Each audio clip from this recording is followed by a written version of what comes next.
मैं मुख्य आचार्य आर के सोनवानी आप सभी को जय मसीह की। आज की ऑनलाइन रविवारी आराधना परमेश्वर पिता, परमेश्वर पुत्र और पवित्र आत्मा के नाम से प्रारंभ करते हैं। आमीन और आमीन। आइए आज की आराधना हम प्रारंभ करें और प्रारंभ में हम एक छोटी प्रार्थना कर लेंगे। श्रीमती ईश्वरी बंजारे की अगुवाई में। आप सबको जय मसीह की। मेरा नाम ईश्वरी बंजारे है और मैं ग्राम दर्रीघाट से आती हूँ। मुझे शैतानी शक्ति लगी हुई थी, यहीं की दुआ प्रार्थना से ठीक हुई हूँ और प्रभु में आए मुझे 5 वर्ष हो रहे हैं। आइए हम प्रार्थना में जाएं। धन्यवाद करते पिता परमेश्वर का, उसने मुझे प्रथम प्रार्थना के लिए चुना। आइए आँखों को बंद करें, हाथों को जोड़े, सिर को झुकाएं और प्रार्थना में जाएं और परमेश्वर पर ध्यान लगाएं। धन्यवाद पिता परमेश्वर, आपने हमें उत्तम आशीषों से नवाजा है प्रेमी परमेश्वर पिता, और सारे अपराध पाप गुनाहों से, बुराइयों से, बीमारियों से बचा के रखा। इसलिए धन्यवाद करते प्रेमी परमेश्वर पिता और प्रार्थना करते हैं प्रभु जी, आपने पूरे सप्ताह भर हमें सारी बीमारी से बचा के रखा है और इस योग्य बनाया है कि हम आराधना में आ सके पिता। इसलिए धन्यवाद करते प्रभु जी और प्रार्थना करते पिता परमेश्वर आपकी सभी दास भक्तों के लिए प्रभु जी, जो तन मन धन से समर्पण रहते हैं प्रभु पिता परमेश्वर, और प्रार्थना करते हैं प्रभु जी हर एक बातों के लिए पिता परमेश्वर। गीतों का गाया जाना, संदेशों का दिया जाना, रोटी का तोड़ा जाना, भेंटों का चढ़ाया जाना पिता, सब कुछ आपको सुखदाई सुगंधित रूप में ग्रहण योग्य हो प्रेमी परमेश्वर पिता। इसी प्रार्थना करते प्रभु जी और सब कुछ आपके सर्वशक्तिमान हाथों में सौंपते पिता परमेश्वर। और जो बातें छूट गई प्रभु जी, उसे भी आपके हाथों में देते हैं पिता। आगे के जीवन को, समर्पण को, हर एक बातों को, सारी चीज़ों को और आगे की स्तुति आराधना को भी आपकी सर्वशक्तिमान हाथों में सौंपते हैं, क्योंकि आपने कहा है कि क्या तुम नहीं जानते कि तुम परमेश्वर का मंदिर हो और परमेश्वर का आत्मा तुम में वास करता है। तो पिता हर एक बात के लिए धन्यवाद के साथ छोटी दुआ प्रभु यीशु मसीह के नाम से मांग लेते हैं। आमीन। आइए प्रभु की महिमा में स्तुति के गीत से 251 नंबर गा लेंगे, जिसके बोल हैं, आज का दिन यहोवा ने बनाया है, हम इसमें आनंदित हो।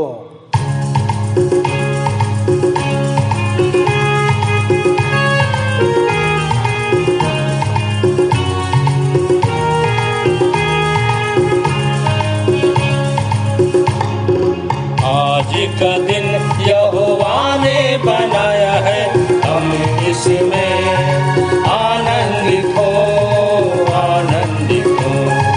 आज का दिन यहोवा ने बनाया है, हम इसमें आनंदित हो, आनंदित हो। प्रभु को महिमा मिले,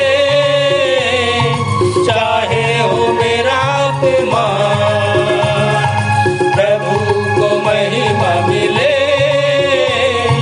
चाहे हो मेरा अपमान। वह बढ़े मैं घटूं, रहे किसी का ध्यान।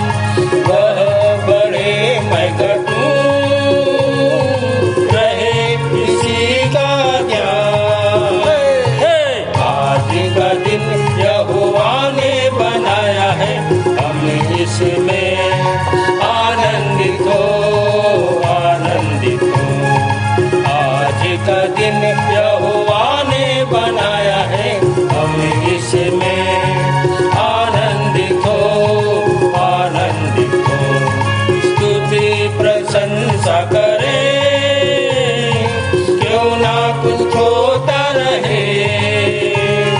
स्तुति प्रशंसा करें, क्यों ना कुछ होता रहे। उसको हम भाते रहे, चाहे जहाँ भी रहे। उसको हम भाते रहे, चाहे जहाँ भी रहे।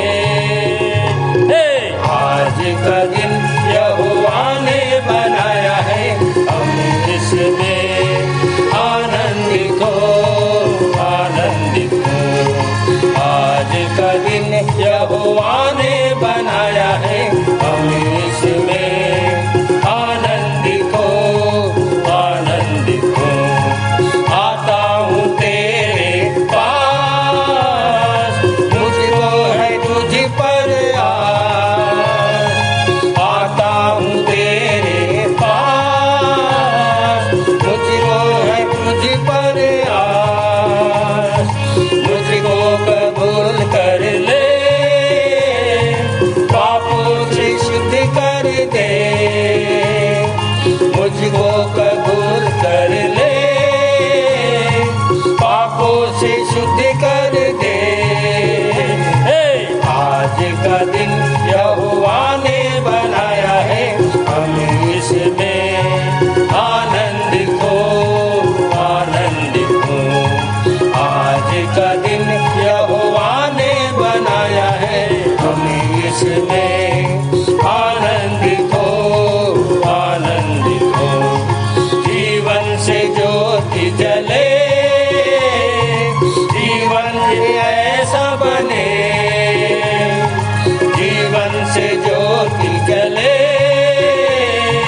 जीवन ऐसा बने। ज्योति में चल हम सके, यही दुआ है तुझसे।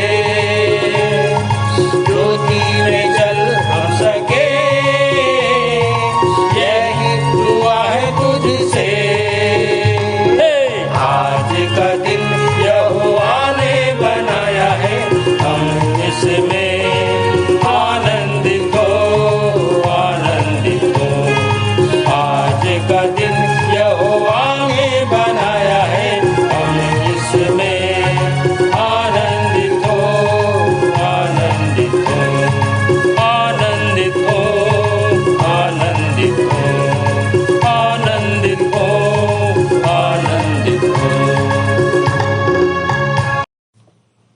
आइए प्रभु की महिमा में हम एक गीत गा लेंगे। स्तुति के गीत से 16 नंबर, आवाज़ उठाएंगे हम साज बजाएंगे, है यीशु महान अपना, यह गीत सुनाएंगे।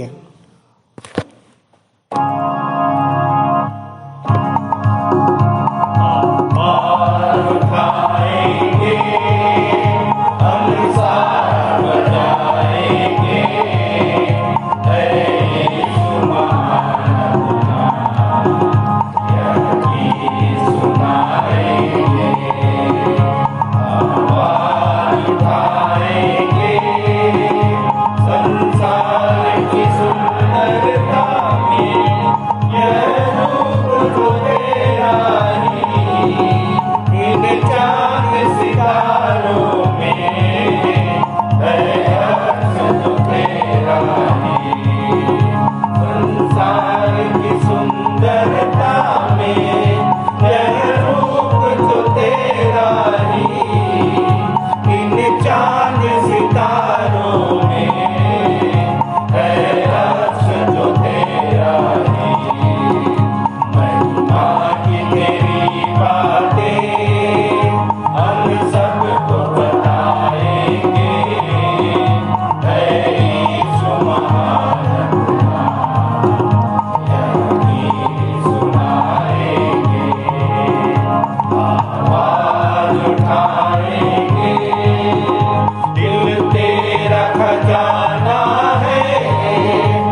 के सागर में और बन के मनुष्य आया आकाश से धरती में।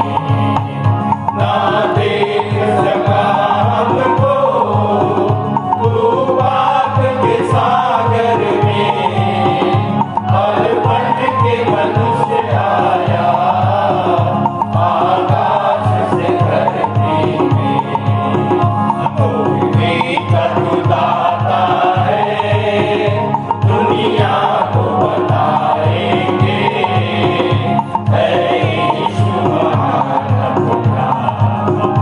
यह गीत सुनाएंगे आवाज उठाएंगे हम साथ बजाएंगे है यीशु महान खुदा। यह गीत सुनाएंगे आवाज उठाएंगे।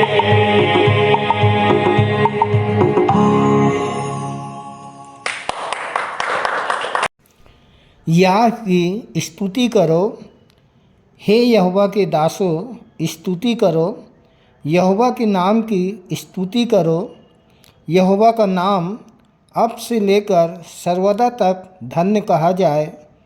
उदयाचल से लेकर अस्ताचल तक यहोवा का नाम स्तुति के योग्य है।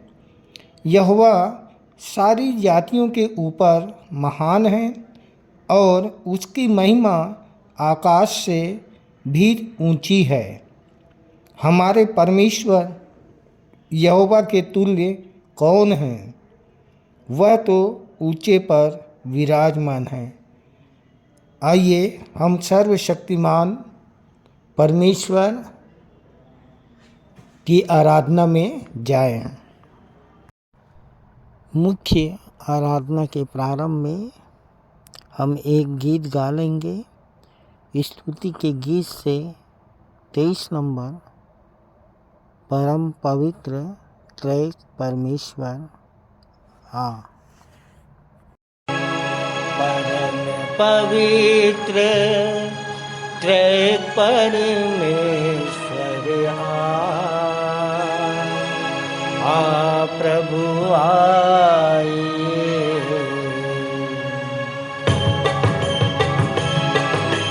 परम पवित्र त्रय परमेश्वर आ प्रभु आइए। परम पवित्र त्रय परमेश्वर आ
उत्तरवादी की रीति से उत्तरवादी पाठ पढ़ने के लिए हम सब निकाल लेंगे तीतुस 2 अध्याय पूरा, जिसको पढ़ने में अगुवाई करेंगी कुमारी दीपांजलि केवल और उत्तर देंगी कुमारी विनीता लक्ष्मी भार्गव। आप सभी को जय मसीह की। मेरा नाम दीपांजलि कैवर्त है। मैं सरसनी कलेसा से हूँ। मैं सर्वप्रथम परमेश्वर पिता और संचालक मंडल को धन्यवाद देती हूँ कि उन्होंने मुझे यह उत्तरवादी पाठ पढ़ने के लिए अवसर दिया। आप सबों को जय मसीह की। मेरा नाम विनीता लक्ष्मी भार्गव है। मैं विश्वासी मंदिर बिलासपुर से हूँ। मैं सर्वप्रथम पिता परमेश्वर का और संचालक मंडल का धन्यवाद करती हूँ कि मुझे उत्तरवादी पाठ पढ़ने का अवसर दिया। तो आइए हम उत्तरवादी पाठ पढ़ने के लिए निकाल लेंगे तीतुस की पत्री 2 अध्याय। पहले पद से हम अंतिम पद तक पढ़ लेंगे, जो पृष्ठ क्रमांक पाया जाता है 329 पर। पहला पद मैं पढ़ूंगी और दूसरा पद आप सभी विनीता दीदी के साथ पढ़ लेंगे। पर तू ऐसी बातें कहा कर जो खरी शिक्षा के अनुसार हैं। वेद पुरुष संयमी, सामान्य व समझदार हो तथा विश्वास, प्रेम और धैर्य में पक्के हो। इसी प्रकार वृद्ध स्त्रियों का चाल चलन भी पवित्र हो। वे ना तो पर निंदक हो, न पियक्कड़, वरन अच्छी बातें सिखाने वाली हो, जिससे वे युवा स्त्री को प्रोत्साहित करे कि वे अपने अपने पति और बच्चों से प्रेम करें। और वे समझदार, पवित्र, सुगृहिणी, दयालु, पति के अधीन रहने वाली हो, जिससे कि परमेश्वर के वचन का निरादर ना हो। इसी प्रकार युवकों को दृढ़तापूर्वक समझा कि वे संयमी बने। भले कार्य करके तू सब बातों में स्वयं आदर्श बन। तेरा उपदेश शुद्ध, गंभीरतापूर्ण, खरा और दोष रहित हो, जिससे कि विरोधियों को हमारे विषय में कुछ भी बुरा कहने का अवसर न मिले और वे लज्जित हो। दासों को समझा कि वे सब बातों में अपने अपने स्वामियों के अधीन रहे, उन्हें प्रसन्न रखे तथा मुँह जोरी ना करे, चोरी चलाकी ना करे, परंतु पूर्ण रूप से विश्वास योग्यता प्रकट करे कि वे हर प्रकार से हमारे उद्धारकर्ता परमेश्वर के उपदेश की शोभा बढ़ाए। क्योंकि परमेश्वर का अनुग्रह तो सब मनुष्यों के उद्धार के लिए प्रकट हुआ है। वह हमें यह सिखाता है कि हम आभक्ति और सांसारिक अभिलाषा का इनकार करके इस युग में संयम, धार्मिकता, भक्ति से जीवन बिताए और उस धन्य आशा की अर्थात अपने महान परमेश्वर यीशु मसीह उद्धारकर्ता की महिमा के प्रकट होने की प्रतीक्षा करते रहे। उसने अपने आप को हमारे लिए दे दिया कि हमें हर प्रकार के अधर्म से छुड़ा ले और हमें शुद्ध करके अपने लिए एक ऐसी नीच प्रजा बना ले जो भले कार्य करने के लिए सरगर्म हो। अंतिम वचन हम सब एक साथ पढ़ लेंगे। इन बातों को पूरे अधिकार के साथ कह, समझा और सिखाता रह, कोई भी तेरा निरादर ना करने पाए। परमेश्वर पिता अपने इस वचन के पढ़े जाने में हम सबको ज्ञान बुद्धि की आशीष दे। आमीन।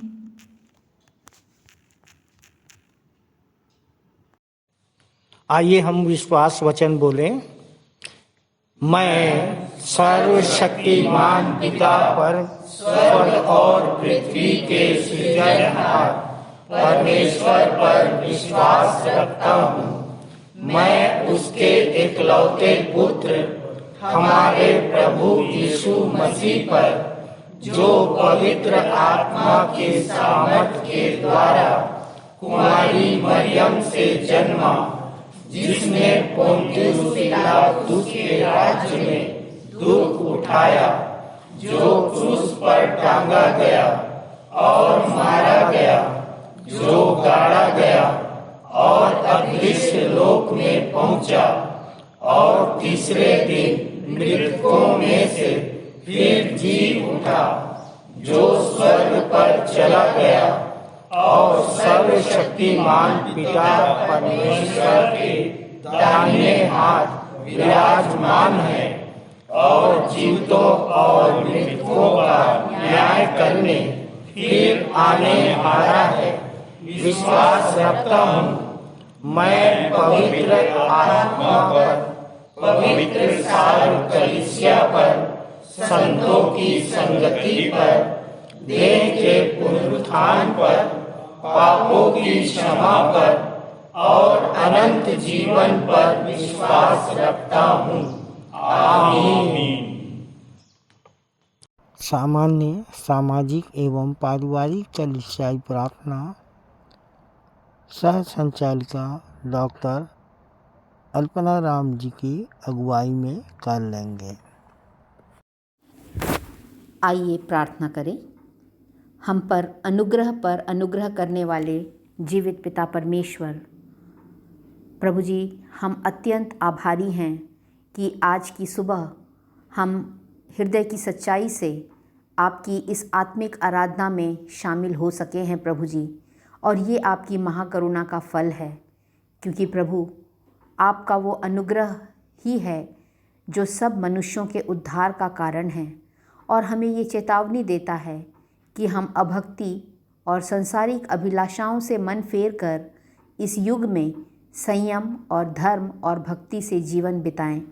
पिता परमेश्वर, हम सच में आपके अत्यंत आभारी हैं प्रभु जी कि आपने हमें चुना प्रभु जी, ताकि पिता परमेश्वर हम आपके चरणों पर निरंतर बने रहें। हम तो इस योग्य न थे, परंतु प्रभु आपकी बड़ी दया हम पर हुई प्रभु जी, और हम तुच्छ और मूर्ख लोगों को आपने चुना है। पिता परमेश्वर, हम आपका बहुत धन्यवाद करते हैं प्रभु जी कि आपने हमें एक कार्य दिया है कि हम जाकर जाति जाति के लोगों को चेला बनाएं परमेश्वर पिता। और आप हमसे कहते हैं कि मेरे जीवन की सौगंध कि हर एक घुटना मेरे सामने टिकेगा और हर एक जीव परमेश्वर का अंगीकार करेगी। प्यारे प्रभु जी, हम प्रार्थना और विनती करते हैं पिता कि जो कार्य आपने हमें दिया है उसको सच्चाई और ईमानदारी से करने वाले हो सकें, क्योंकि प्रभु जी हम में से हर एक को अपना अपना लेखा आपको देना है। सामर्थी और प्रेमी पिता, हम बहुत ही सौभाग्यशाली हैं कि इस विश्वासी मंदिर में हमारा पदार्पण हुआ प्रभु जी। और पिता परमेश्वर, यहाँ पर आकर हमने आपकी बड़ी महिमा को देखा है प्रभु जी, और जाति जाति के लोगों के साथ आपकी आराधना कर पाते हैं प्रभु जी। हम आपसे प्रार्थना करते हैं कि इस मंदिर पर आपकी विशेष आशीष बनी रहे प्रभु जी। हम प्रार्थना करते हैं यहाँ के संचालक जी के लिए, जो अथक परिश्रम करते हैं प्रभु जी, और सुबह से यहाँ पर उपस्थित होते हैं ताकि वो अनेक लोगों को आशीर्वाद दे सकें प्रभु जी। हम विनती करते हैं कि उनको आप बहुतायत की आशीष दीजिए। मंदिर के सह संचालिकाएँ, आचार्य, सह आचार्य, सबों को परमेश्वर पिता आपके हाथों में समर्पित करते हैं और प्रार्थना करते हैं प्रभु जी, हर एक जन अपनी अपनी जिम्मेदारी पूरी ईमानदारी के साथ निभा सके। और उनके परिवारों को भी आप आशीषित कीजिए प्रभु जी। पिता परमेश्वर, हम धन्यवाद देते हैं कि इस मंदिर में प्रभु जी बहुत सारे घटक चलाए जाते हैं। संडे स्कूल की सेवा के लिए हम विशेष प्रार्थना करते हैं प्रभु जी। ये छोटे मेमने हैं पिता परमेश्वर, जिसको आपके लोग, ये टीचर्स चलाते हैं प्रभु जी। होने दीजिए पिता परमेश्वर कि खरी शिक्षा इनको दे सकें, ताकि प्रभु जी ये आपकी शिक्षाओं से कभी डिगने वाले न बने। प्रभु, हम प्रार्थना और विनती करते हैं युवाओं के लिए, महिलाओं के लिए, बुज़ुर्गों के लिए परमेश्वर पिता। और प्रार्थना है प्रभु जी कि हर एक जन पिता परमेश्वर आपकी सामर्थ को उन्होंने देखा और अनुभव किया है, और प्रभु जी सच्चाई से आपकी राहों पर चलने वाले बन सकें। पिता परमेश्वर, हम विशेष प्रार्थना करते हैं इन दिनों में जब मदकू मेला चलाया जा रहा है पिता परमेश्वर, ये मेला सफल हो सके प्रभु जी। और पिता परमेश्वर, इस अंतिम युग में प्रभु जी बहुत सारे लोग आप पर विश्वास लाने वाले बन सकें प्रभु जी। हम विशेष प्रार्थना करते हैं कि आज के दिन जब जगह जगह आराधनाएं चलाई जाती हैं, सताव भी बढ़ता चला जा रहा है प्रभु जी। पिता परमेश्वर, ऐसे में अपने लोगों को और ज़्यादा हिम्मत और बल दीजिए प्रभु जी, ताकि पिता परमेश्वर वो आपके अधीन रहकर शैतान का सामना कर सकें प्रभु, और डरने और घबराने वाले न बने, क्योंकि आपका वचन बार बार हमें बताता है कि तुम्हारा मन न घबराए और न डरे प्रभु जी। हम प्रार्थना करते हैं पिता परमेश्वर, जितने पास्टर्स हैं और प्रभु जी अपनी अपनी कलीसियाओं को चलाते हैं। बिशप्स हैं पिता परमेश्वर जो अपने कार्यों में लगे रहते हैं। प्रभु जी सबों को परमेश्वर पिता आप अपने स्वर्गीय मन्ना से तृप्त कीजिए पिता, ताकि नए दर्शन और प्रकाशन प्राप्त कर। ये समय है संदेश का, और आज का संदेश हमारे लिए लेके आ रहे हैं सहायक सह आचार्य श्री रामेश्वर सिंह राठौर, जिनका विषय है चलते रहेंगे मीटिंग, सम्मेलन, मेले, लेकिन परमेश्वर को लेखा देना होगा अकेले। रोमियो 14:12 पर इनका संदेश आधारित है।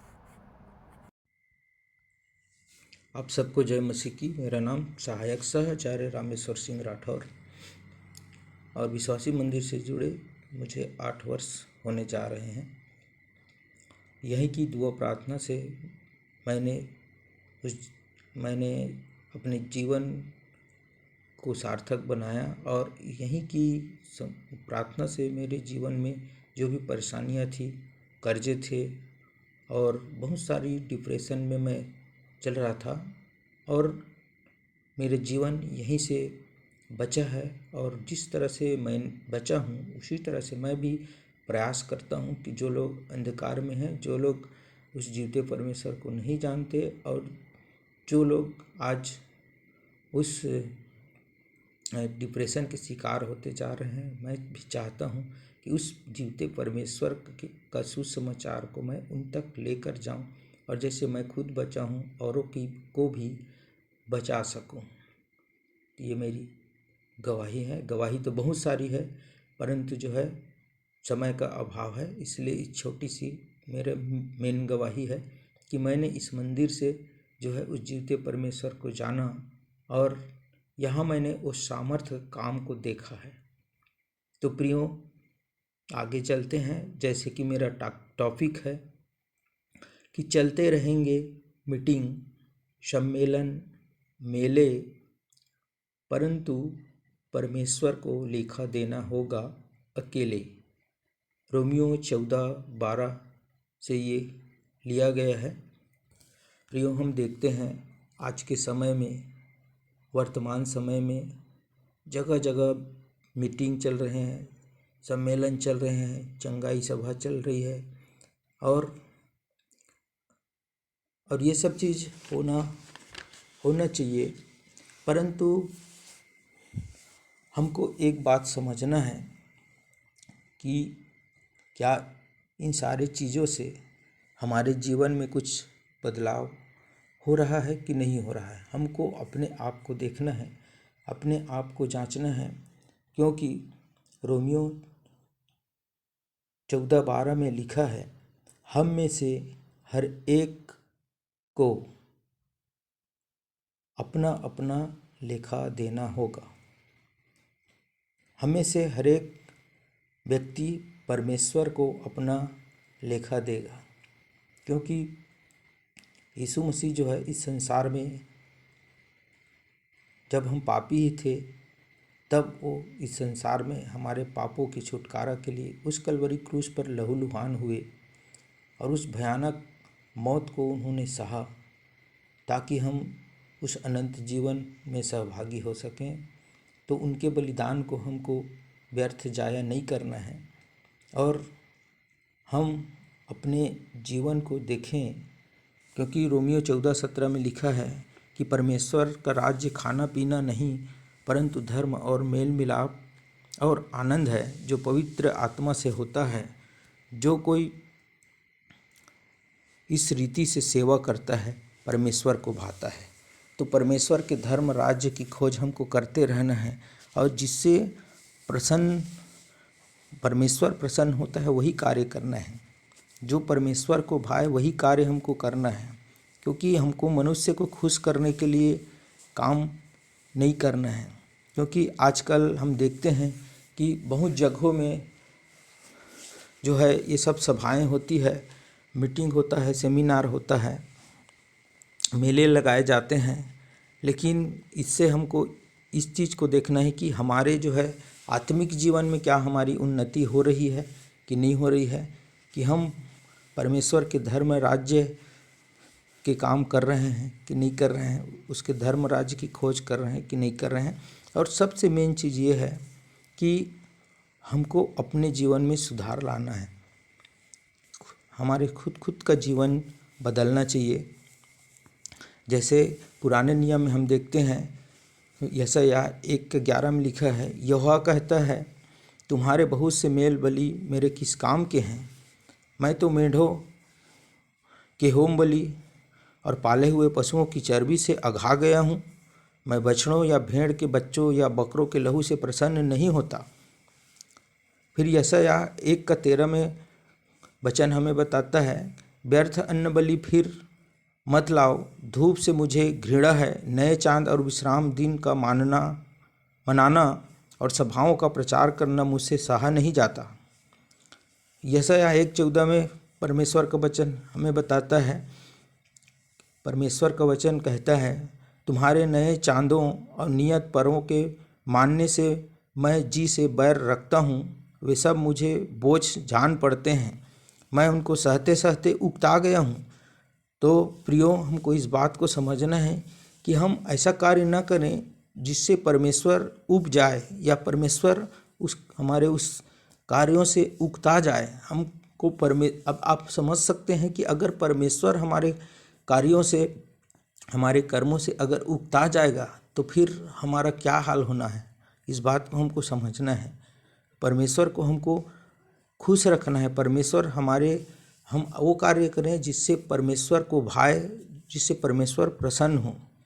यशायाह 1:15 में जैसे लिखा है, जब तुम मेरी ओर हाथ फैलाओ तब मैं तुमसे मुख फेर लूँगा। तुम कितनी भी प्रार्थना करो तो भी मैं तुम्हारी न सुनूंगा, क्योंकि तुम्हारे हाथ खून से भरे हैं। अब परमेश्वर क्या चाहता है? परमेश्वर ये चाहता है कि अपने को धोकर पवित्र करो और मेरी आंखों के सामने से अपने बुरे कामों को दूर करो। भविष्य में बुराई करना छोड़ दो, भलाई करना सीखो, यत्न से न्याय करो, उपद्रवी को सुधारो, अनाथ का न्याय चुकाओ। तो प्रियो, हमको इस बात को देखना है कि परमेश्वर क्या चाहता है। हमको परमेश्वर किस चीज़ को करने के लिए परमेश्वर हमको बोल रहे हैं और किस चीज़ को हमको मना कर रहे हैं। इस बात को हमको देखना है और इसको हमको अपने जीवन से देखना है। क्योंकि प्रियो, हम किसी का जो है न्याय नहीं कर सकते, हम किसी को दोष नहीं लगा सकते। और हमको ये सारी चीज़ों से बचना है कि खाना पीना, शुद्ध अशुद्ध, ये बहुत सारी चीज़ें हैं, रीति विधि है, ये सबको हमको जो है हमको समझना है। इन चीज़ों से हमको कोई लाभ नहीं होना है, क्योंकि परमेश्वर जो है हमारे कार्यों का वो हिसाब करेगा। हमारे जो कर्म हैं या जो हम कर्म किए हैं, जो हमने जीवन जिया है, उसका हमको लेखा देना होगा। और उस समय कोई ऐसा नहीं है जो हमारा पक्ष ले। हमको अपना स्वयं का जो है हिसाब देना पड़ेगा उस परमेश्वर के सामने, उस प्रभु यीशु मसीह के सामने हमको खड़ा होना पड़ेगा और हमको अपने कर्मों का लेखा देना पड़ेगा, क्योंकि हमको अकेले ही वहाँ खड़ा होना पड़ेगा। कोई वहाँ हमारा जो है ऐसा नहीं है कि हमारा पक्ष लेकर हमारी ओर से कोई बोल सके, क्योंकि हमको स्वयं ही उसका हमको लेखा देना पड़ेगा। हमारा न्याय करने वाला वो परमेश्वर है, कोई मनुष्य नहीं है। मनुष्य से तो हम एक बार बच सकते हैं, लेकिन उस जीवते परमेश्वर से हम नहीं बच सकते। हमको अपने पापों को हमेशा हम प्रार्थना में रखें और अपने पापों को हम अंगीकार करें, तब जाके हम उस भयानक आग से, उस नरक की आग से हम बच सकते हैं। क्योंकि नीति वचन 5:21 में भी हमको परमेश्वर का वचन इस तरह से बताता है, क्योंकि मनुष्यों के मार्ग यहोवा की दृष्टि से छिपे नहीं हैं और वह उनके सब मार्गों पर ध्यान करता है। और इब्रानियों 4:12 में भी इस तरह से परमेश्वर का वचन हमको बताता है, क्योंकि परमेश्वर का वचन किसी भी दो-धारी तलवार से तेज है और प्राण और आत्मा और गांठ गांठ और गुदे गुदे को अलग करके आर पार छेदता है और मन की भावनाओं को और विचारों को जांचता है।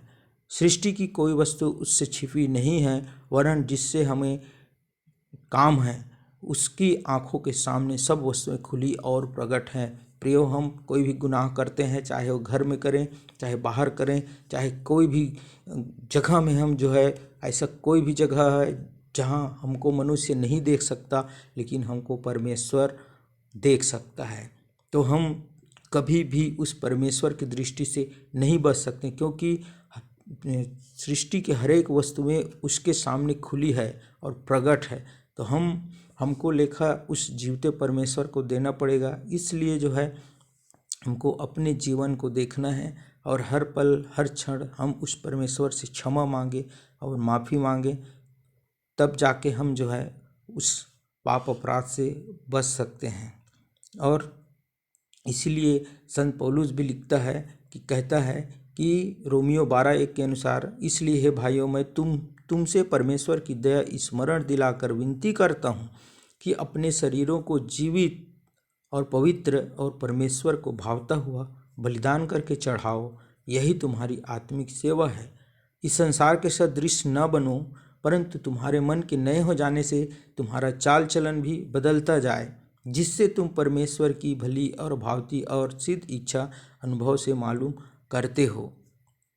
तो प्रियो, हमको इस बात को हमको ध्यान रखना है, क्योंकि लिखा है, प्रभु कहता है, मेरे जीवन की सौगंध कि हरेक घुटना मेरे सामने टिकेगा और हरेक जीभ परमेश्वर को अंगीकार करेगी। और इसलिए हम में से हरेक परमेश्वर को अपना अपना लेखा देगा। तो प्रियो, हमको इस बात को समझना है, क्योंकि परमेश्वर बोल रहा है ना, यहाँ कोई मनुष्य नहीं बोल रहा है, कि मेरे जीवन की सौगंध हरेक घुटना मेरे सामने टिकेगा।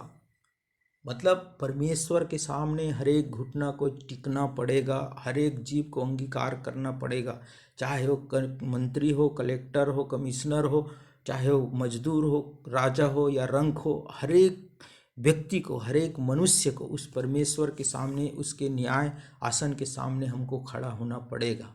तो प्रियो, हम अपने जीवन को देखें, मीटिंग, सेमिनार, ये सारी चीज़ें जो है होते रहेगी और ये सब चलता ही रहेगा, लेकिन हमको जो है अपने जीवन को संवारना है, अपने जीवन को देखना है, अपने आप को हम देखें कि बीतों दिनों में हमसे कौन से गुनाह हुआ, कौन से पाप हुआ, अपराध हुआ, तो हम घुटने में जाएं, प्रार्थना करें और उस परमेश्वर से हम माफ़ी मांगें, क्योंकि वो परमेश्वर दयालु है और वो क्षमा करने वाला परमेश्वर है। तो प्रियो, हम इस बात से हम वंचित न रहें और इस बात से हम अज्ञात न रहें, क्योंकि वचन में लिखा है कि जीवते परमेश्वर के हाथ में पड़ना भयानक बात है। तो उस परमेश्वर के हाथ में हम ना पड़ें और वो परमेश्वर के सामने हम अपने आप को शुद्ध करें, पवित्र करें, अपने चाल चलन को बदलें और यीशु मसीह के पवित्र लहू के द्वारा हम शुद्ध हो सकें और उस परमेश्वर से हमेशा हम क्षमा मांगते रहें। तो प्रियो, हम इस छोटे से संदेश के द्वारा, छोटे से वचन मनन चिंतन के द्वारा परमेश्वर पिता हम सबको बहुतायत की आशीष दे। आप सबको जय मसीह की। प्रभु भोज विधि का महत्व बताने के लिए आ रहे हैं सहायक सह आचार्य श्री ऋषि वर्मा। आप सबको जय मसीह की। मेरा नाम सहायक सह आचार्य ऋषि वर्मा है। धन्यवाद देते हैं पिता परमेश्वर को इस सुंदर संगति के लिए, आज की आराधना के लिए। जैसा कि प्रभु भोज के विषय में छोटा सा संदेश मैं आपके समक्ष रखता हूँ। यीशु मसीह के नई वाचा, फसह का मेमना, जो मेरा मांस खाता और मेरा लहू पीता है, अनंत जीवन उसी का है और मैं उसे अंतिम दिन फिर जिला उठाऊंगा। यह संदर्भ पाया जाता है यूहन्ना रचित सुसमाचार 6वें अध्याय के 58 पद पर। पवित्र भोज के विषय में आइए समझते हैं। पवित्र भोज मसीह के कार्य को समझने और स्वीकार करने का एक महत्वपूर्ण उद्देश्य है। यह बलिदान विश्व दृष्टि का आधार है और इसे कम करके नहीं आंका जाना चाहिए। प्रभु का भोज नई वाचा का प्रतीक है, जिसमें यीशु मसीह मानवता के लिए बलिदान का मेमना है। पहला कुरिन्थी 5:7 में यह दर्शाया गया है, बताता है हमें मसीह के टूटे हुए शरीर और शिष्यों का एक सुंदर रूपक है। यह स्वीकार करना कि प्रभु यीशु मसीह को सूली पर चढ़ाया गया और मसीह हमारे पापों के लिए मर गया। पवित्र भोज केवल व्यक्तिगत और निजी के लिए नहीं है, यह विश्वासियों को याद दिलाने और मसीह समुदाय के रूप में उनके द्वारा किए गए कार्यों की याद में एक साथ आने के बारे में भी है। हमें प्रभु यीशु मसीह के बलिदान के बारे में चुप नहीं रहना है, बल्कि खुशखबरी फैलानी है कि यीशु प्रभु हमारे पापों के कारण बलिदान हुए और उसके कोड़े खाने से हम चंगे हुए और हम उसके मांस और लोहू के सहभागी हुए। जो मेरा मांस खाता और मेरा लहू पीता है, अनंत जीवन उसी का है और मैं अंतिम दिन फिर से उसे जिला उठाऊंगा।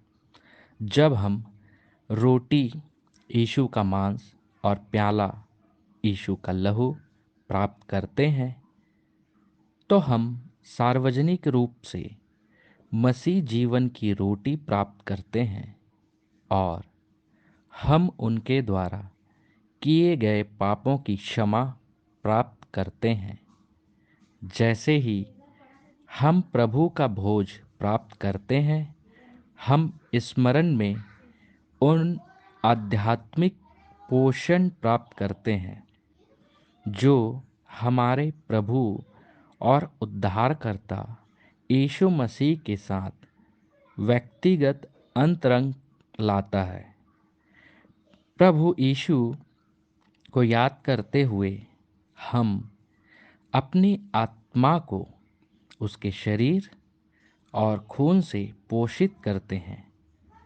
भोजन का यह ग्रहण आध्यात्मिक रूप से हमारे आंतरिक हृदय, शरीर, मन और आत्मा को पोषण देता है। ठीक उसी तरह जैसे बपतिस्मा हमें आध्यात्मिक रूप से शुद्ध करता है। जब हम रोटी और कटोरा प्राप्त करते हैं, तो हमारे हृदयों को हमारे प्रति परमेश्वर के महान प्रेम को याद करते हुए उन्हें प्राप्त करने की आवश्यकता होती है। हमें पश्चाताप करने वाले दिलों के साथ मेज पर आने की ज़रूरत है, जो आध्यात्मिक रूप से उस पोषण के भूखे हैं जो केवल मसीह जीवन की रोटी में पाया जाता है। प्रभु परमेश्वर इस छोटे से संदेश के द्वारा आपको और हम सबको बहुतायत का आशीर्वाद दे। जय मसीह की। अपनी अपनी भेंटों एवं धन्यवादी भेंटों को देने के द्वारा परमेश्वर की महिमा करेंगे और इस समय हम गीत गा लेंगे।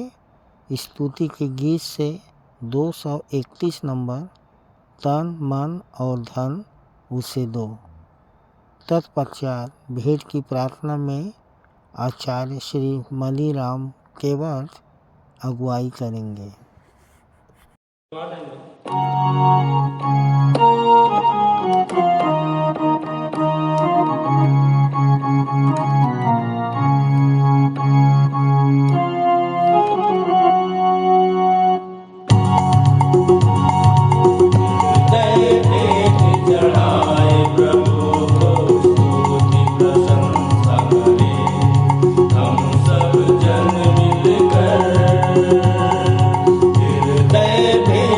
चढ़ाए प्रभु को स्तुति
जन मिलकर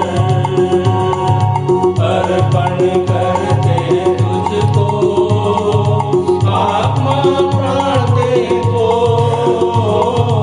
अर्पण करते तुझको, आत्मा प्राण देखो। रक्षा करो प्रभु इस जीवन में, रक्षा करो प्रभु इस जीवन में, विनती हमारी यही, हृदय भेंट चढ़ाए प्रभु को, स्तुति प्रशंसा करे हम सब जन मिलकर, हृदय भेंट चढ़ाए प्रभु को, स्तुति प्रशंसा करे हम सब जन मिलकर।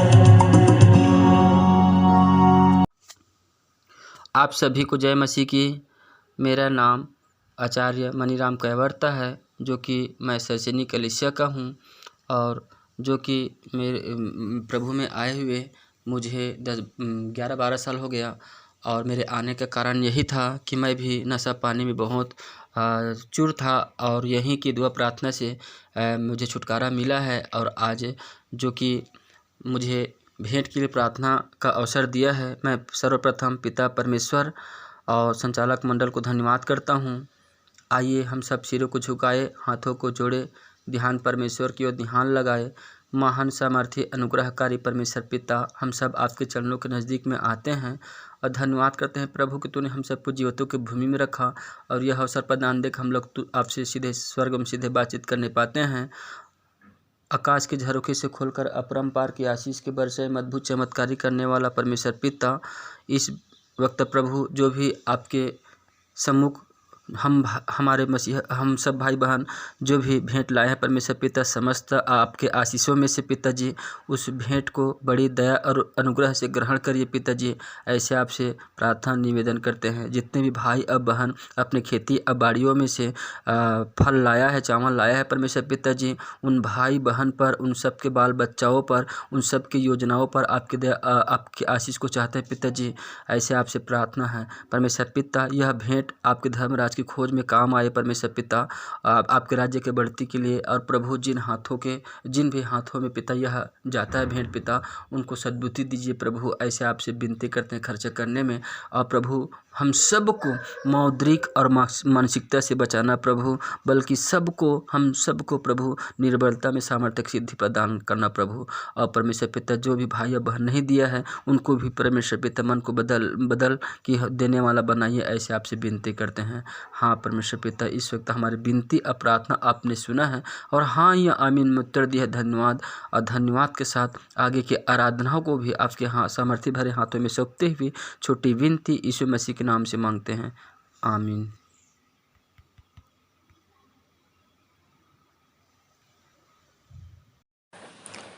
मैं मुख्य आचार्य R.K. सोनवानी आप सभी को जय मसीह की। आप लोगों को सूचना से अवगत करा दूं, हमारी रविवारी आराधना ऑनलाइन और ऑफलाइन दोनों चलती है। समय का विशेष ध्यान दें, प्रातः 10 बजे से दोपहर 12:30 बजे तक। जिनको आराधना में जिम्मेदारी दी जाती है उनको ऑनलाइन और ऑफलाइन दोनों में बोलना है। ऑनलाइन के लिए अपना ऑडियो बनाकर शुक्रवार शाम तक अवश्य ही मुझको भेज देंगे। विशेष सूचना, प्रायः यह देखा जा रहा है कि ऑनलाइन आराधना में जो प्रार्थना उत्तरवादी पाठ है, जो संदेश है कि रिकॉर्डिंग शुक्रवार शाम तक नहीं भेजी जाती, जिससे शनिवार रात भर सेटिंग करने में लग जाता है। अतः अब संचालक मंडल द्वारा निर्णय लिया गया है कि जिसकी रिकॉर्डिंग शुक्रवार शाम तक नहीं पहुंचेगी उसे आने वाले समय में अवसर नहीं दिया जाएगा। तदनुसार इस आदेश का कड़ाई से पालन किया जाएगा। आदेशानुसार संचालक मंडल विश्वासी मंदिर बिलासपुर। 18/2/2024 की रविवारी आराधना के लिए आप लोगों को सूचित कर दूं, जिसका संचालन आचार्य श्री प्रवीण जैसल जी करेंगे। प्रारंभिक प्रार्थना कुमारी विचिता लक्ष्मी भार्गव के द्वारा। उत्तरवादी पाठ यूहन्ना रचित सुसमाचार 15 अध्याय 1 से 20 पद तक पढ़ने में अगुवाई करेंगे श्रीमती काजल भूरे और उत्तर देंगे श्री पारस भूरे। सामान्य सामाजिक एवं पारिवारिक कलीसियाई प्रार्थना हम कर लेंगे सहायक सह आचार्य श्री रवि भोरे के द्वारा। संदेश होगा आचार्य श्री संदीप अंचल के द्वारा।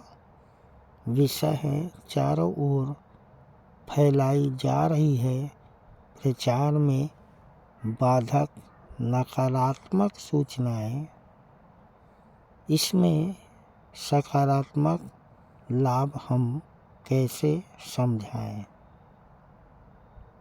प्रभु भोज विधि का संचालन सह संचालक श्री आशीष जलाल जी द्वारा।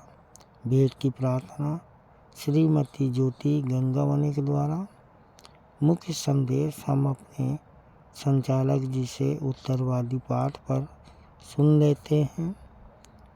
अंतिम प्रार्थना श्री राजकुमार जोगी के द्वारा और सह संचालिका डॉक्टर अल्पना राम जी की आशीष से हम सभा का समापन करेंगे। धन्यवाद। आइए अंत में सुन लेते हैं अपने मंदिर के संचालक जी द्वारा पिछले सप्ताह के संदेशों की समीक्षा एवं उत्तरवादी पाठ पर संक्षिप्त टिप्पणी तथा आज के व्यवहारिक जीवन में इसका उपयोग। प्रभु यीशु मसीह के मधुर अमिट नाम में फिर से एक बार आप सबको जय मसीह की। परमेश्वर का धन्यवाद हो इस सुंदर अवसर के लिए। प्रियो, आज के समय में जबकि अंत के दिनों में बहुत सी भविष्यवाणियाँ बाइबिल में हैं और यीशु मसीह ने भी कहा मेरे नाम के कारण से लोग तुम्हें सताएंगे, सो बड़े क्लेशों से हमको गुजरना है और ऐसे समय में हिम्मत बंधाए रखना है। और कई बार ऐसा होता है कि हमारे प्रिय जी बहुत लोग घबरा जाते हैं और ऐसे समय के लिए साहस जोड़ना बहुत आवश्यक है।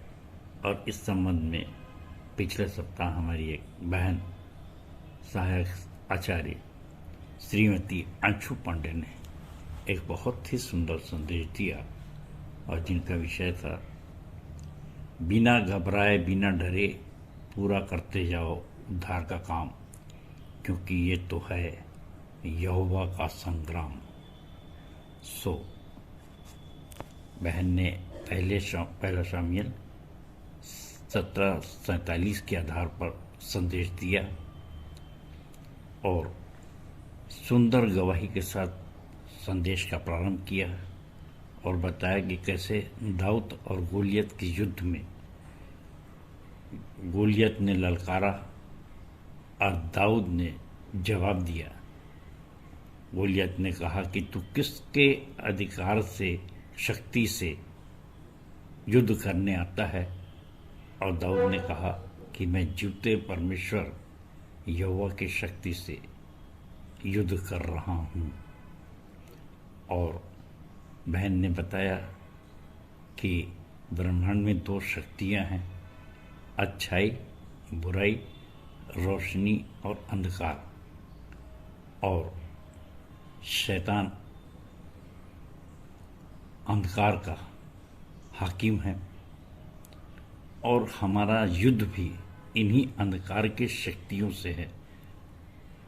इसलिए परमेश्वर के सारे हथियार बांध लेना है। इफिसियों 6:12 और यहूदा 1:23 में कुछ ऐसे ही विचार हैं। सो प्रियो, दाऊद ने उसी शक्ति से, परमेश्वर की शक्ति, यहोवा की शक्ति से युद्ध जीता और राजा बनाया गया। और बहन ने आगे बताया कि ये शैतान का पहला नाम लूसीफर था और उसमें घमंड आ गया और वह नीचे पृथ्वी पर गिराया गया। और इसका वर्णन यशायाह 14:12-14 एवं यहेजकेल 28:12-19 व यूहन्ना 8:44 में है। और परमेश्वर की योजना के अनुसार मनुष्य बनाया गया और उसने अपने स्वरूप में रचा। और ये आदम को नहीं भाया और उसने आदम और हवा को बहकाया। और परमेश्वर की जो सेना थी वो मनुष्यों की थी, जिससे के लिए कहा जाता है कि वह सेनाओं का यहोवा परमेश्वर है। और फिर परमेश्वर ने उन मनुष्यों के लिए उपाय किया कि स्वयं यीशु के रूप में जन्म लिया और शैतान पर विजय प्राप्त किया, जिसको मृत्यु का अधिकार था। और हमें भी याकूब 4 के अनुसार परमेश्वर के अधीन होकर युद्ध लड़ना है, क्योंकि संग्राम परमेश्वर का है और हमको इसमें डरने घबराने की ज़रूरत नहीं है। और यदि हम दुचित्ते होते हैं तो बिना लड़े ही इस युद्ध को हार जाते हैं। और बहन ने बताया कि भाई अभिषेक ब्राउन भोपाल वाले की सुंदर कविता है हमन गाना गावन में 25 में। और उन्होंने बताया कि कई लोग कहते हैं कि वरदान नहीं है हमको सामने फ्रंट लाइन में लड़ने का, सो ऐसा न सोचें। एक प्रकाशन और दर्शन पर स्थिर रहना हमको बहुत आवश्यक है। और बहन ने आगे बताया कि कैसे अमालिकियों से इजराइलियों का युद्ध हो रहा था और मूसा पहाड़ पर हाथ उठाकर प्रार्थना करता था और जब तक उसका हाथ ऊपर होता था इजरायली युद्ध जीतते थे, और जब उसका हाथ नीचे आता था तो इजरायली युद्ध हारने लग जाते थे, जबकि मूसा कमांडर था। और कई बार हमारे बीच में भी ये विचार किए जाते हैं कि कमांडर को सामने आके युद्ध करना चाहिए, पीछे से क्यों युद्ध कर रहा है। और ऐसे छोटी सी विचारधारा में कई बार हमारे में फूट हो जाती है, परंतु जो जानते हैं कि पीछे से हमारा परमेश्वर यहोवा युद्ध लड़ रहा है।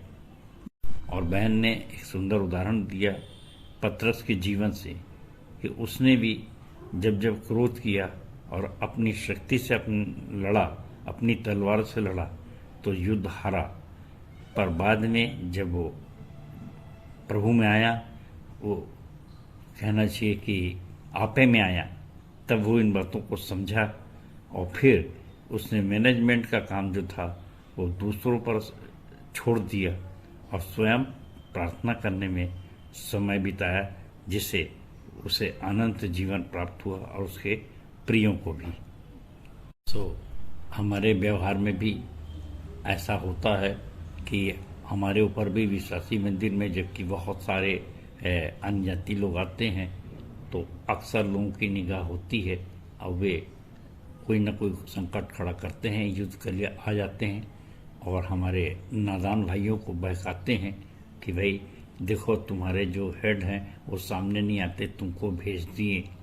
तो कई हमारे प्रिय अजीज भाग जाते हैं और वे कहते हैं कि वो बहुत डरपोक हैं और इसलिए सामने नहीं आते। और इसमें हमारे बीच में विवाद होता है, पर बहन ने बताया कि ऐसे विवादों में फंसकर शैतान के हाथों न जाएं, परंतु इस बात को समझें कि हमारे यहाँ शतरंज का एक बहुत लोकप्रिय खेल है जिसमें कि आप जो जानते हैं कि राजा अंत में निकलता है, पहले प्यादे लड़ते हैं क्योंकि उनके निशाने तो राजा पे होते हैं और विरोधी इस बात को समझ जाते हैं पर अपने चूक जाते हैं। ये एक दुख की बात होती है। सो प्रियो, ऐसा ना करें। तो बहन को इस सुंदर संदेश के लिए बहुत बहुत धन्यवाद। परमेश्वर आपको बहुतायत की आशीष दे। प्रियो, मैं बताना चाहता हूँ कि ये बहन अभी अभी अभिषिक्त हुई है सहायक आचार्य पद पर और उसके पश्चात उसका ये पहला संदेश था। सो ये और खुशी की बात है कि वो सुंदर संदेश दे सकी। प्रभु आपको बहुतायत की आशीष दे। धन्यवाद। और इसके पश्चात हमारे प्रभु भोज का संचालन भाई पंडित आचार्य शास्त्री चंद्रशेखर देव तिवारी जी द्वारा दिया गया और हमारे आचार्य जी ने बताया कि हमें विश्वास में कैसे स्थिर रहना है। यूहन्ना 6:56 हमारे प्रकाशन और दर्शन, विचार और एक समान शिक्षा पाकर प्रभु भोज में हमको शामिल होना है। और रोमी 1:11 ये आत्मिक वरदान है जो पौलुस ने भी रोम की कलीसिया को दिया। सो हम भी आत्मिक वरदान से संपन्न होकर कलीसिया में जाएं और उसका लाभ कलीसिया के सदस्यों को दें, जिससे आने वाले युगों में उन्हें भी हमें भी स्मरण किया जा सके। जबकि हम जानते हैं कि परमेश्वर ने अपने इकलौते पुत्र को दे दिया। यीशु ने क्रूस पर प्राण दिया। पौलुस व अन्य चेलों ने अपने अपने जान की बाजी लगाई। प्रश्न है कि मैं और आप क्या दे रहे हैं? और इसलिए प्रभु को 1 कुरिन्थियों 11 में प्रभु ने कहा कि जब भी तुम इसे पियो तो मेरे स्मरण के लिए यही किया करो। सो उसे स्मरण किया जाता है। आवश्यक है कि हमको भी कलीसिया के लिए अपने वरदानों में से कुछ न कुछ ऐसा देना है जिससे हमको भी स्मरण किया जा सके। सो आचार्य भाई को उनकी सुंदर टिप्पणी के लिए बहुत बहुत धन्यवाद। परमेश्वर आपको बहुतायत की आशीष दे। धन्यवाद। इसके पश्चात मेरा संदेश था यूहन्ना 12:20 से 43 पर, और मैंने भी चर्चा किया था कि यीशु ने अब समय आ रहा है कि यीशु क्रूस उठाने के लिए अपने मृत्यु के करीब जा रहे हैं। और यूहन्ना 11 में उन्होंने लाजर को जिलाया और धार्मिक लोगों को चाहिए था कि उससे वो खुश होते, परंतु ऐसा नहीं हुआ। फरीसी, महायाजक जितने भी थे सब परेशान होने लगे। वो मीटिंग बुलाने लगे कि सोचो तो कि संसार उसके पीछे हो चला है तो हमारी स्थिति क्या होगी। यूनानी जो ज्ञान की खोज में थे वे उससे मिलने की अनुमति चाहते हैं। और हमारे बीच में से भी कितने भी फरीसी और सदुकी हैं, महायाजक हैं और कितने यूनानी हैं। सो प्रियो,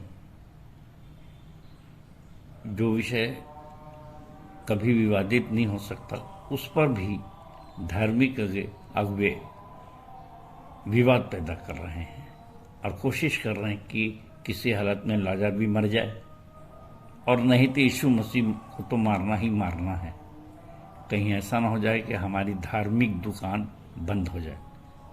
हमारे भारत में एक कहावत है कि गंगा जमुना खूब नहाया। एक कबीर संत है, उन्होंने लिखा, गंगा जमुना खूब नहाया, गया न मन का मैल, धर्म का धंधा खूब चले, खूब चले, खूब चले, जो कोल्हू का बैल। धर्म का धंधा कभी ना मंदा। सो प्रियो, हमको भी सीखना है कि कहीं हम इस धंधे में तो नहीं हैं।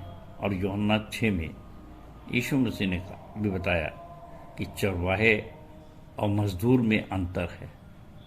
मजदूर को उसकी मजदूरी की चिंता होती है, और ये सब उस समय भी थे और आज के ज़माने में भी हैं। 12 के 25 पद को याद रखें। यीशु ने कहा, जो अपने प्राण को प्रिय जानता है, प्रिय जानता खोएगा, और जो अप्रिय जानता है अनंत जीवन की रक्षा करेगा। और ऐसा कहकर भी 27वें पद में यीशु मसीह व्याकुल हुआ, घबराया, परंतु उसने अपने पिता को याद किया और आकाशवाणी हुई कि मैंने उसकी महिमा की है, यीशु की महिमा की है। सो प्रियो, जब भी हम ऐसे संकट में पड़ेंगे तो निश्चित रूप से कोई न कोई धीमी आवाज़ हमारे कानों में भी अवश्य आएगी। सो डरें और घबराएं नहीं। और 37वें पद के अनुसार यदि हम भी अविश्वास करते हैं तो श्रापित होंगे। यशायाह 6:9-10 के अनुसार सुनते तो रहेंगे और नहीं समझेंगे, देखते तो रहेंगे नहीं बुझेंगे, और परमेश्वर भी अपना हाथ खींच लेगा। ऐसा न हो कि मैं उन्हें चंगा करूं और वे आंखों से देखें। सो इससे बचें। और 43वें पद में आखिरी पद में यहाँ पर यूहन्ना कहता है कि मनुष्यों की प्रशंसा परमेश्वर की प्रशंसा से उनको अधिक प्रिय लगती थी। तो अपने सम्मान की, अपने सामाजिक राजनीतिक करियर की चिंता न करें और अपने प्रतिष्ठा का प्रश्न न उठाएं। हबक्कुक 3 के अनुसार आपके पास जीवित परमेश्वर है, जो आपको आपके ऊंचे स्थानों में जय के उत्सव में लिए फिरने के लिए सक्षम है। सो परमेश्वर अपने इस छोटे से वचन पर बहुतायत की आशीष दे। सबको जय मसीह की। और इसके पश्चात आज का उत्तरवादी पाठ तीतुस 2:1-15 पूरा। आइए देखते हैं। सबको एक बार फिर से प्रभु यीशु मसीह के मधुर मीठे नाम में जय मसीह की। प्रियो, आज का उत्तरवादी पाठ है तीतुस 2:1-15। और तीतुस और तीमुथियुस 2 ऐसे प्रिय चेले थे पौलुस के पास, जिन्हें वो चिट्ठी लिखता था। और तीमुथियुस के विषय में पौलुस ने फिलिपियों 2:19-20 पद में कहा कि मुझे प्रभु यीशु मसीह में आज्ञा है कि मैं तीमुथियुस को तुम्हारे पास तुरंत भेजूंगा, ताकि तुम्हारी दशा सुनकर मुझे शांति मिले, क्योंकि मेरे पास ऐसे स्वभाव का कोई नहीं जो शुद्ध मन से तुम्हारी चिंता करे। सो प्रियो, आप समझ सकते हैं कि पौलुस को तीमुथियुस कितना प्यारा था। और इसी प्रकार से दूसरी हस्ती है तीतुस। और तीतुस के विषय में वो तीतुस 1:4 में कहता है कि ये मेरा सच्चा पुत्र है। सो परमेश्वर करे कि ऐसे प्रिय चेले हमको भी मिल सके हैं। सो आइए देखते हैं तीतुस की पत्री। और इसके पहले कि हम वचन में जाएं, मैं पहला पद पढ़ रहा हूँ। अच्छा, पहला पद पढ़ देता हूँ। तीतुस 2 का पहला पद। पर तू ऐसी बातें कहा कर जो खरे उपदेश के योग्य हैं।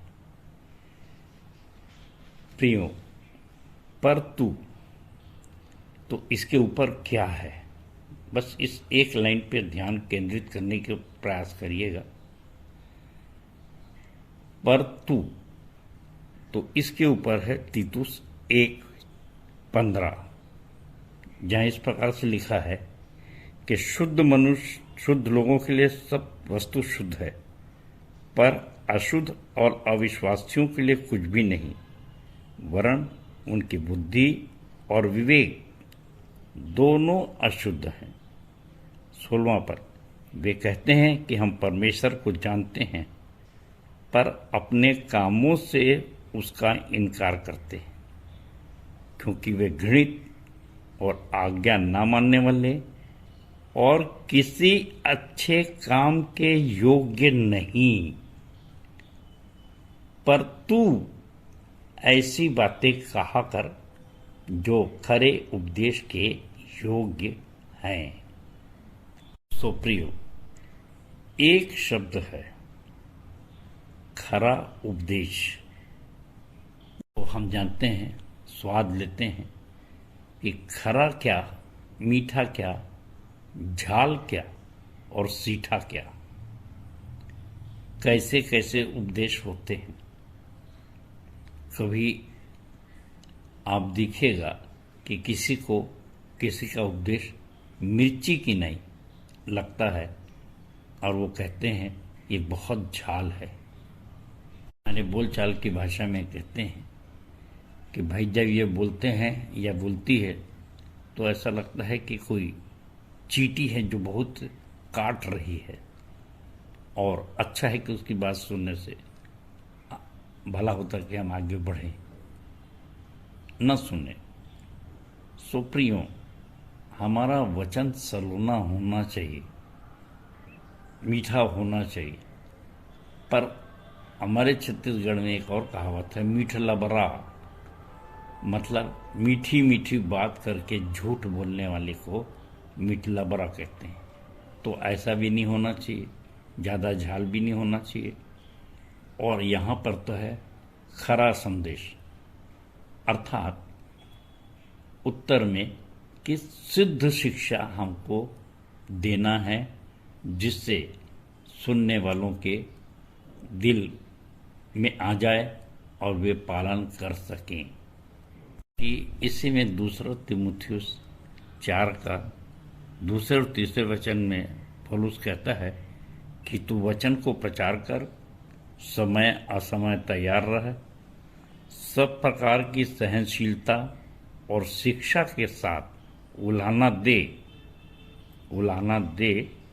और डांट और समझा, क्योंकि ऐसा समय आएगा कि लोग खरा उपदेश न सह सकेंगे, पर कानों की खुजली के कारण अपनी अभिलाषाओं के अनुसार अपने लिए बहुतेरे उपदेशक बटोर लेंगे। तो प्रियो, बात खरे उपदेशों की हो रही है, सिद्ध शिक्षा की हो रही है, और हमने तो एक प्रयास किया है, जैसे मैं अक्सर कहता हूं कि हम विश्वासी मंदिर के लोग हैं, एक निश्चित धारणा से, और ये कहना कि हम बिल्कुल अलग आसमानी दर्शन प्रकाशन पाए हैं, तो इसमें कोई अतिशयोक्ति नहीं है। परंतु जैसे मैंने बताया कि शास्त्री, फरीसी, यूनानी सब आज भी हमारे संसार में हैं, आलोचनाएं होती रहती हैं, और ऐसे में खरे उपदेश को कौन सुनना चाहेगा, कौन पचाएगा। तो उसके लिए उपाय है सिर्फ सिद्ध शिक्षा। और आप एक एक टॉपिक को देखिए कि हमारे पास 1 नंबर के बोर्ड में प्रेम है, और उसमें स्पष्ट लिख दिया गया है कि मुझसे बढ़कर किसी और से प्रेम करने वाला मेरे योग्य नहीं। 10:37 ये सावधानी है और भावार्थ है कि धीरज से एक एक सीढ़ी चढ़ने पर अंश अंश करके तेजस्वी शाश्वत स्वरूप में बदला जा सकता है। इसके लिए त्याग, तपस्या, साधना और संघर्ष चाहिए। 2 कुरिन्थियों 3:18, इब्रानियों 12:1। तो ये एक एक विषय है। पाप में दुनिया बहुत उलझी हुई है, और हमने ये सब लिख दिया कि बार बार इसको सिर्फ बोले ही के उपदेश न दें, परंतु लिखित में बता दें। और इसका निदान लिखाया है पाप में सुनिश्चित करें कि उपरोक्त में से कौन कौन से पाप हम कर रहे हैं। क्या इससे बचने के लिए सब जाति के लोगों को चेला बना रहे हैं, क्योंकि प्रेम करना व्यवस्था को पूरी करना है। रोमियो 13 और 10। जो प्रेम करता है वो पाप कर ही नहीं सकता। अक्सर मैंने इस बात को कहा है कि अध्यात्म के 4 खंबे हैं, प्रेम, पाप, विश्वास, उद्धार, और उसमें से जो एक एक लाइन है निर्णय की, वो आपके सामने में रखी जा रही है। और ये देखिए, विश्वास है विचारणार्थ। चूंकि विश्वास के परिमाण के अनुसार विश्वासी भी 4 प्रकार के होते हैं, सो राई के दाने के बराबर विश्वास अर्जित कर संक्रामक विश्वासी बने, मत्ती 5 और 20 के अनुसार। इसी प्रकार से उद्धार है कि अनुग्रह से बयाने में जो आत्मा मिली है उसे शोकित न करें, परंतु आत्मा के आदेशानुसार चलने पर जीवन की पुस्तक में नाम पंजीकृत रहेगा, और नहीं तो काट दिया जाएगा। स्वर्ग में लिखे नाम से आनंदित हों, लूका 10 और 20। तो प्रियो, अब आपको सुनिश्चित करना है कि ये खरा उपदेश, ये सिद्ध शिक्षा, हम नहीं कहते कि ये झाल है, ये बहुत मीठा मीठा बहकावा है, परंतु खरा है कि नहीं, ये आपको ही निश्चित करना है। और अगर इसका स्वाद लेना है, इसको सीठा नहीं करना है, तो प्रियो, आपके पास बोर्ड है, हमने बोर्ड लिख दिया, पुस्तक में भी लिख दिया, आपके हाथ में पुस्तक है, और इस प्रकार से आचरण करें तो निश्चित रूप से उद्धार जो हमारा है वो अंत तक हमको मिलेगा ही मिलेगा। क्योंकि जो महत्वपूर्ण विषय है वो 11वें पद में है, उसने दूसरे पद में 30 और दूसरा 10 पद तक में पौलुस ने वृद्ध पुरुषों को कैसे समझाना है, वृद्ध स्त्रियों को कैसा आचरण करना है और समझाना है और समझना है, और युवकों को और दासों को, ये सब के उत्तरदायित्व तो निर्धारित किए हैं। और उसके पश्चात हम आ रहे हैं 11वें पद में, क्योंकि परमेश्वर का वह अनुग्रह प्रकट है जो सब मनुष्यों के ऊपर उद्धार का कारण है। ये वचन हमारे इस समय जो मत्तू घाट का मेला भरता है उसका आदर्श वचन है, और इसलिए हमारे भाई आचार्य मूर्ति नारायण करोसिया भाई ने एक शानदार गीत लिखा है। और गीत तो गीत है, परंतु इसके आप सुनेंगे। मैं चाहूँगा कि अगर किसी के पास रिकॉर्डिंग है तो रिकॉर्डिंग प्राप्त करके लोगों को सुना दीजिए, परंतु मैं इसकी 4 लाइन आपके सामने गा रहा हूँ कि प्रभु का अनुग्रह प्रकट है जिससे हम पाते उद्धार, पावन है यीशु नाम तेरा, तू मेरा जीवन आधार। प्रभु का अनुग्रह प्रकट है जिससे हम पाते उद्धार।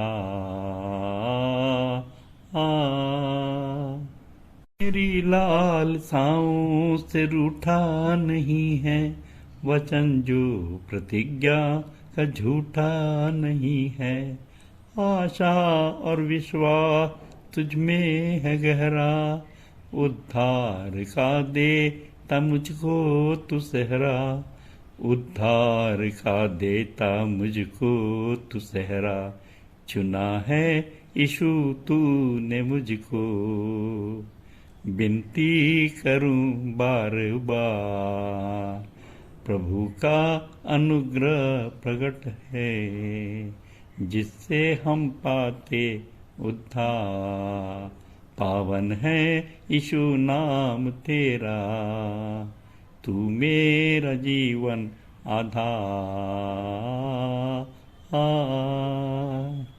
2 सुंदर पद और हैं, परंतु इस यहाँ रिकॉर्डिंग में अब आप जानते हैं 15 मिनट से ज़्यादा का सेंड नहीं हो पाता है, सो मैं इसको नहीं गा रहा हूँ, पर आप इस पूरे गीत को अवश्य प्राप्त कर लीजिए, आपको भेज दिया जाएगा। अब अंतिम पद में पौलुस ने कहा, मैं आपके सामने पढ़ रहा हूँ 15वां पद, तीतुस 2:15। पूरे अधिकार के साथ ये बातें कह और समझा और सिखाता रह, कोई तुझे तुच्छ ना जानने पाए।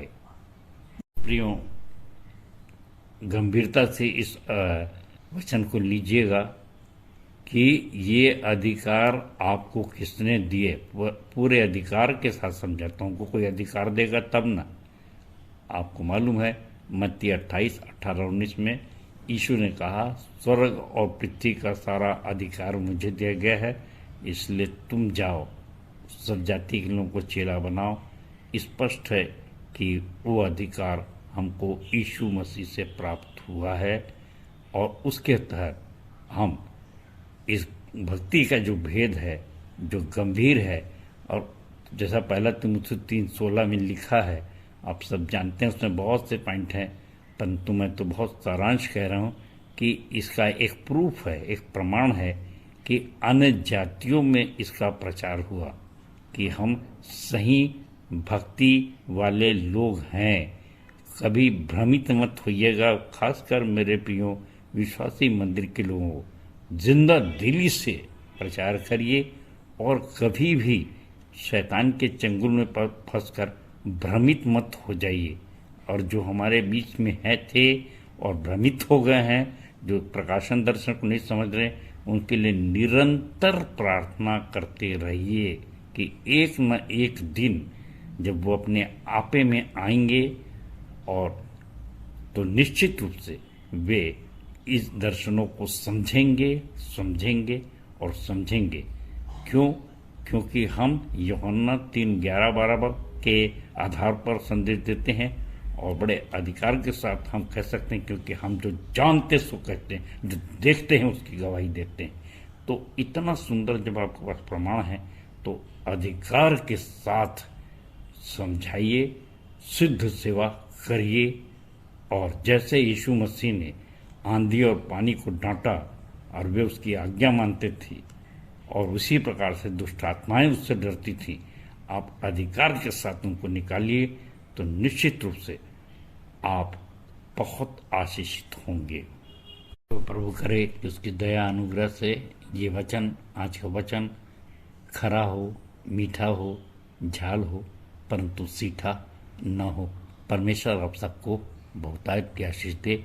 सबको जय मसीह की, जय मसीह की और जय मसीह की। धन्यवाद।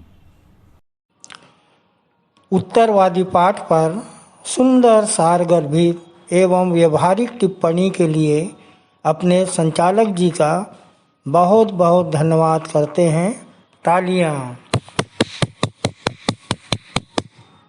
हम अपनी आराधना के अंतिम भाग में हैं। अंतिम गीत गाएंगे। स्तुति के गीत से 101 नंबर, यीशु कहता तू साफ उजाला दे। अंतिम प्रार्थना सहायक सह आचार्य श्रीमती प्रभा लाटे के द्वारा प्रभु की प्रार्थना और अपने संचालक जी की आशीष से सभा का समापन करेंगे।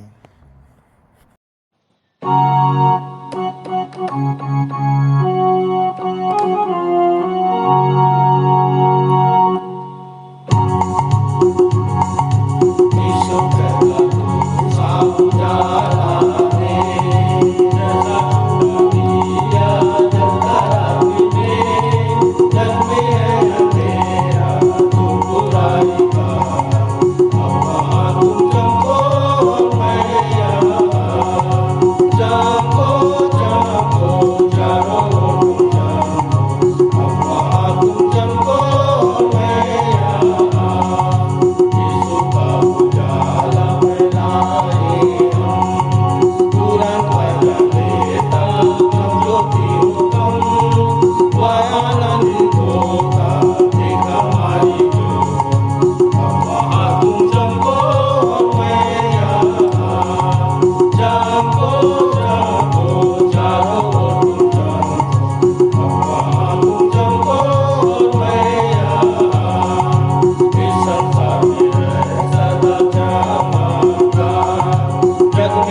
तेरे ये कितने प्रकार पापी मारी चिंता तुम मनुष्यों में अब वहाँ तुम चमको और मैं यहाँ चमको चमको चारों ओर तुम चमको अब वहाँ तुम चमको और मैं यहाँ।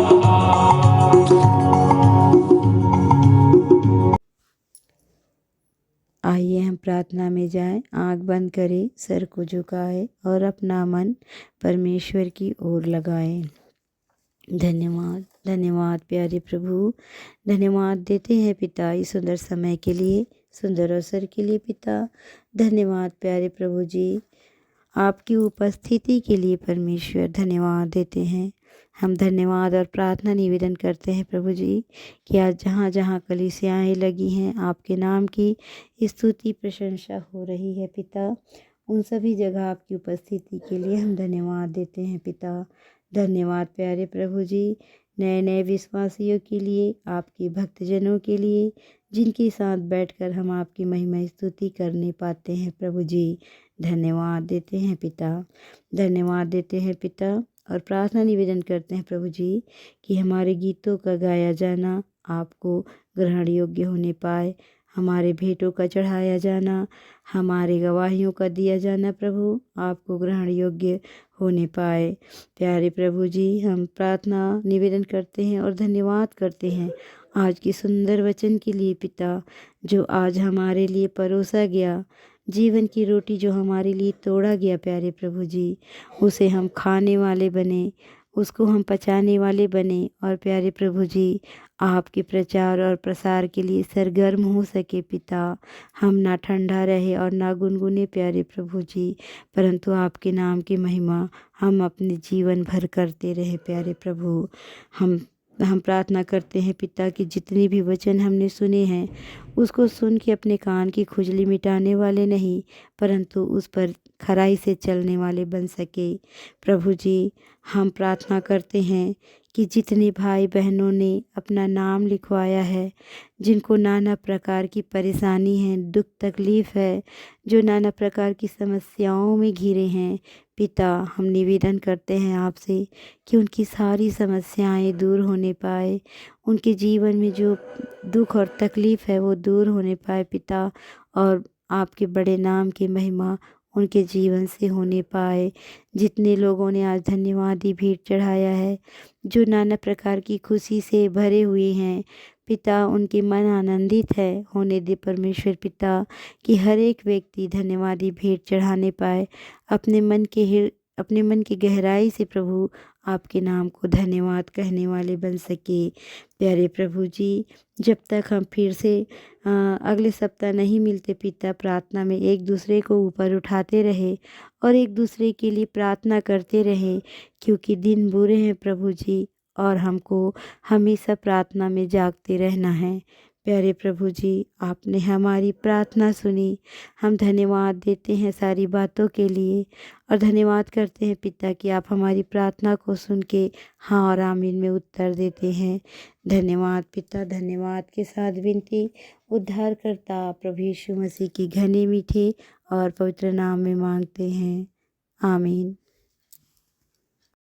हे हमारे पिता, तू जो स्वर्ग में है, तेरा नाम पवित्र माना जाए, तेरा राज्य आए, तेरी इच्छा जैसे स्वर्ग में पूरी होती है वैसे ही इस पृथ्वी पर भी पूरी हो।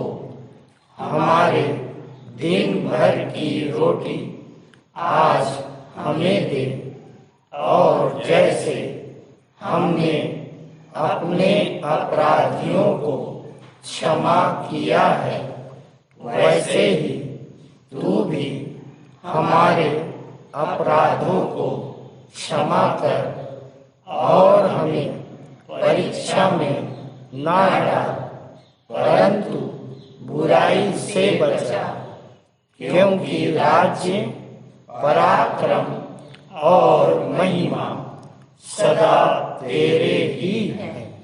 आमीन। और अब शांतिदाता परमेश्वर, जिसने भेड़ों के महान रखवाले हमारे प्रभु यीशु मसीह को सनातन वाचा के लहू द्वारा मृतकों में से जीवित कर दिया, तुम्हें सब भले गुणों से परिपूर्ण करे, जिससे तुम उसकी इच्छा पूरी करो और जो कुछ उसकी दृष्टि में प्रिय है वह यीशु मसीह के द्वारा हमारे अंदर पूरा करे। उसी की महिमा युगान युग होती रहे। आमीन।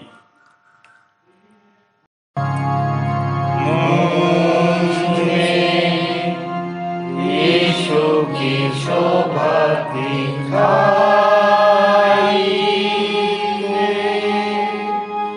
उसका अद्भुत प्यारा सा निर्मलता हेतु आत्मा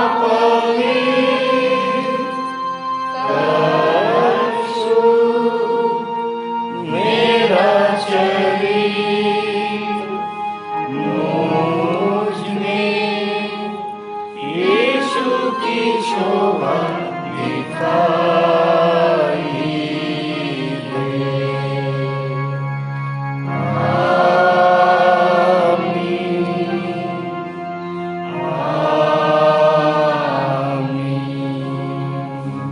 आप सबको जय मसीह की। जय मसीह की।